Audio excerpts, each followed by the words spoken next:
નમસ્કાર મિત્રો, આજે જીપીએસસીની એક્ઝામ લેવાઈ અને તમે એનું પેપર જોતા હશો અને ઘણી બધી જગ્યાએ તમે એના પેપર સોલ્યુશન જોવાનો પ્રયત્ન પણ કર્યો છે. પણ હું તમારા સમક્ષ એક ક્વેશ્ચન લાવવા માગું છું જે તમે થોડુંક ધ્યાનથી જુઓ.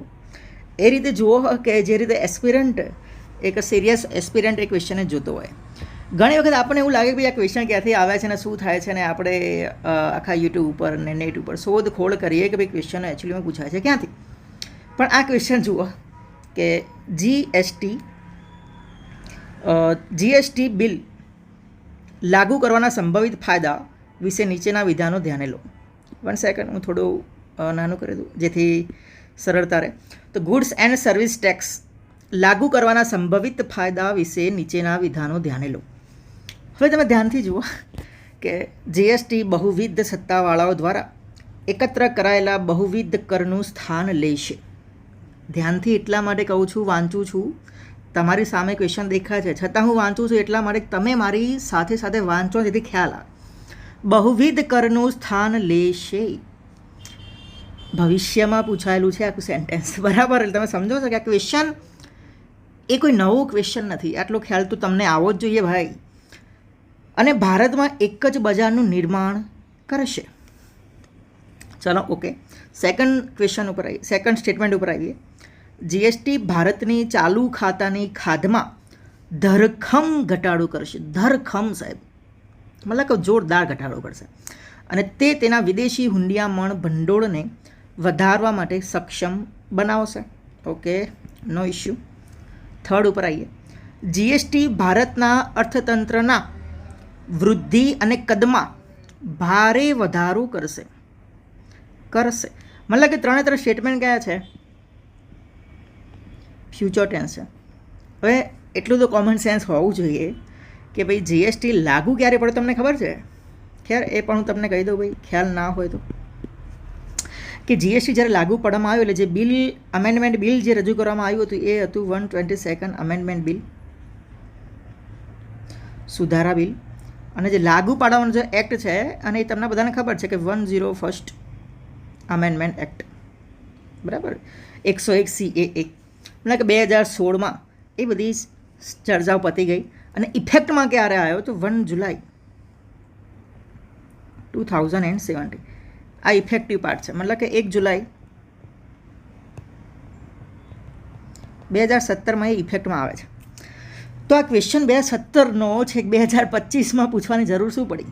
હવે દેખો, એક્ઝામિનર હોય ને ભાઈ તો દર વખતે કંઈ નવા ક્વેશ્ચન ના કાઢે. એ એટલો આળસુ હોય ને કે ઘણી વખતે પૂછાયેલા ક્વેશ્ચનો એ કાઢવાનો પ્રયત્ન કરે. અને આ ક્વેશ્ચન જે પૂછાયેલો છે એ છે યુપીએસસી 2017નો પ્રિલિમ્સનો. બેઠે એટલા માટે કહું છું, હું તમને બતાવું, બરાબર? ચલો આ ક્વેશ્ચન તમે જુઓ, અહીંયા તમારી સમક્ષ હું ઉપર લાવું છું અને શાંતિથી જુઓ ભાઈ, મજા આવશે. અને 1 બાય 1 તમે સ્ટેટમેન્ટ વાંચતા જાઓ. પહેલું સ્ટેટમેન્ટ કે ગુડ એન્ડ સર્વિસ ટેક્સ લાગુ કરવાના સંભવિત ફાયદા વિશે નીચેના વિધાનો ધ્યાને લો. એનું ઇંગ્લિશ તમે અહીંયા જોઈ શકો છો કે what are the most likely advantage of implementing goods and services.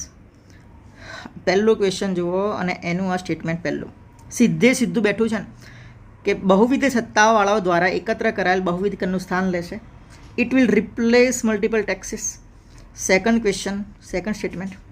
Statement ચાલુ ખાતાની ખાધમાં ધરખમ ઘટાડો કરશે. Drastically reduce the current account deficit. Third જુઓ, અર્થતંત્રના વૃદ્ધિ અને કદમાં ભારે વધારો કરશે.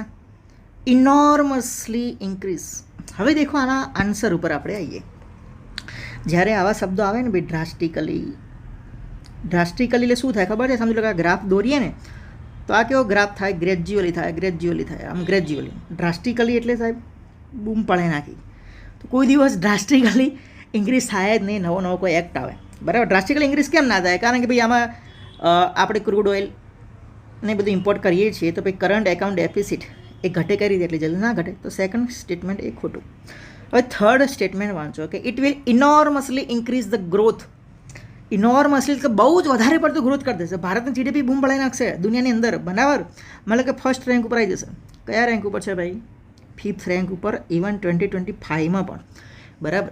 એનો મતલબ કે ભારે વધારો એકદમ કરી ના શકે, વધારો ગ્રેજ્યુઅલ હોય, એટલા માટે third statement wrong, second wrong, અને પહેલું તો બધા સાચું છે. જીએસટી લાવવામાં જેટલા માટે આવ્યો છે, તો ફક્ત એક આન્સર અને ફક્ત એક આન્સર, અને યુપીએસસીએ પણ જે આન્સર આપ્યો છે એ છે ફર્સ્ટ. બરાબર. તો ક્વેશ્ચન ક્યાંથી આવે છે એ તમે જોઈ નાખ્યા. તો આ રીતે જો એનાલિસિસ જોવું હોય તો ભાઈ ક્યાંથી જોશો તમે યાર? જુઓ કાયરોસ જીપીએસસીમાં આખું પેપર આપણે સોલ્વ કરવાના નથી, એટલા માટે કે ભાઈ અમારી પાસે પણ ટાઈમ નથી. બરાબર. તો આ એક ક્વેશ્ચનનો તમારી સામે એક્ઝામ્પલ મૂક્યું છે અને તમે જ નક્કી કરી લો કે આવતા જે પેપર છે એ કેવા આવી શકે. એટલે પીવાયક્યુઝ ખાલી વાંચો નહીં, ખાલી ગોખો નહીં, બેઠા બેઠા નહીં પૂછાય, ટ્વિસ્ટ કરીને પણ પૂછાઈ શકે છે. ચલો બરાબર છે. એટલે પીવાયક્યુ એનાલિસિસ કરો અને એ પ્રમાણે પોતાની તૈયારી કરો.